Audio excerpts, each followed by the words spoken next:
الرحيم الحمد لله رب العالمين والصلاة والسلام على رسول الله ولا عدوان إلا على الظالمين والعاقبة للمتقين أما بعد السلام عليكم ورحمة الله وبركاته. Barkanmu da sake saduwa a yau Talata wacce ɗaya ce daga cikin ranaku da muka saba muke gabatar da karatuttuka a cikin wani aji na mai albarka. Idan ba a manta ba, a jiya mun ƙara bayani akan wato al-mubtada wal khabar. Yau kuma za mu tashi akan abin da ake cewa jumlatul fi'iliyya. Idan mun ce jumla fi'iliyya shine duk wata jumla mai kalmomi biyu wanda kalmomi biyun nan suka kasance mai suna ne da aiki, to su muke cewa jumla fi'iliyya. Wato suna da aiki suka samar da ita, kuma ci aiki da suna. Ina fata an gane, shine jumla ismiyya, da fatan mun fahimta. Wato misali a fara kawo aiki a farko sai a kawo suna, ya zama sunan fa'il ne. Kamar yadda muka faɗa baya cewa idan mun sama fi'ili madi ko fi'ili mudari ya zo, sai ya zama an sama suna ya zo bayan su mai damma shine fa'il.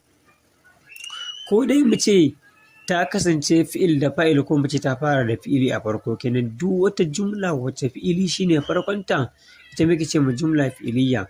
Sannan duk wata jumla kuma wacce ismi shine sunanta ita ne jumla ismiyya. To kaga in mun kalla za mu ganin gurin duka fi'il wa fa'il ne, to ba fi'il wa fa'il kaɗai ba, ko da sun fi fi'il wa fa'il, in dai fi'ili a farkonta ta fara da fi'ili a farko, to ita muke ce ma jumla fi'iliyya, wanda in mun kalla za mu ga duka jumlolin nan gabaki ɗaya su sun fara da fi'ili ne. Kaga lama'a fi'ili ne madi, ka ce ta gilma albarku walƙiya, kidan walƙiyan ta gilma. Ina fatan an san me walƙiya ko wata lightning kenan.